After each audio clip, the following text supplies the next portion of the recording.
তো আমার কাছে কেন জানি মনে হলো যে আমাদের বাংলাদেশের অধিকাংশ জায়গায় মারামারি হয় রাসূলুল্লাহ সাল্লাল্লাহু আলাইহি সাল্লাম কিসের তৈরি, এই প্রশ্নের পরেই কিছুক্ষণ নীরব থাকার পরে মানুষ খুব হট্টগোল শুরু করে, মারামারি করে, একেবারে সম্পর্ক পর্যন্ত তুচ্ছ-তাচ্ছিল্য করে।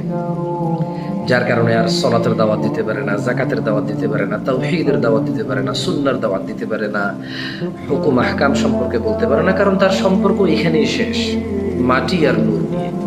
আমি বলি কি, ইসলাম লা ইকরাহা ফিদ্দিন, এতে তেমন মানে জোর জবরদস্তি নেই। আমার মনে হয় কি, রাসূলুল্লাহ সাল্লাল্লাহু আলাইহি সাল্লাম নূর, এতে কোনো সন্দেহ নেই। প্রত্যেকটা ভালো জিনিস নূর, আলো, জ্যোতি। কোথাও জুলুম চলতেছে, আপনি ওখানে গিয়ে অন্যায়টা থামালেন, ভালো উপদেশ দিলেন, ওদেরকে পরিবর্তন করার জন্য সহযোগিতা করলেন, আপনি ওখানে মূলত নূর, আলোই ছড়ালেন। কারণ অন্ধকার চলে গেল, জুলুম চলে গেল, হারাম চলে গেল, হালাল প্রবেশ করল, নূর প্রবেশ করল। বুঝে আসছে?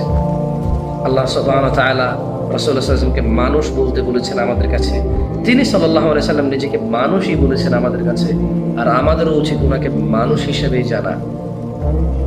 মানুষ হিসেবে জানলে, মানুষকে আল্লাহ যা দিয়ে বানাইছে তা আল্লাহ মুহাম্মদ সাল্লাল্লাহু আলাইহি সাল্লামকে দিয়ে বানাইছে।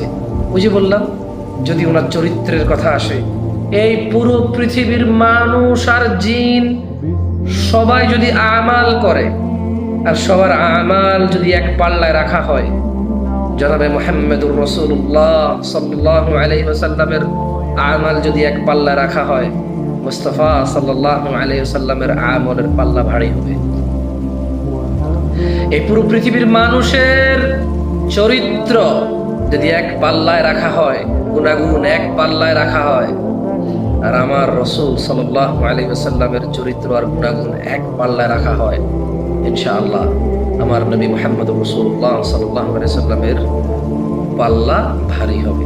এতে কোনো সন্দেহ নেই, এতে কোনো সন্দেহ নেই, কোনো সন্দেহ নেই।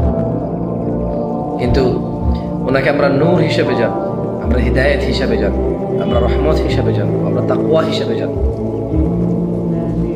আমরা এগুলো হিসেবে জানবো। কিন্তু যখন বলবো যে উনি কিসের, তখন আমরা বলবো উনি মানুষ। আমাদের মাটি আর নূর বলার দরকার নাই তো, যখন ওনার কিসের, উনি কি, উনি মানুষ। ওয়া ইন্নাকা লাআলা খুলুকিন আযীম, ওনার সম্পর্কে রব আরশে আযীমের মালিক, পৃথিবীর প্রতিপালক বলছেন ওয়া ইন্নাকা লাআলা খুলুকিন আযীম। তিনি মানুষ, দেখতে আমাদের মতো, কিন্তু ওনার ওনার ওনার সম্পর্কে রব কি বলেছে? ওয়া ইন্নাকা লাআলা খুলুকিন আযীম। আপনি মানুষ এদের মতো, কিন্তু আপনাকে আমি সবচেয়ে মর্যাদাবান করে তৈরি করেছি। দারাজা। আল্লাহ সুবহানাহু ওয়া তাআলা আমাদেরকে বুঝার তৌফিক দান করুন। কেউ ভুল বুঝিয়েন না।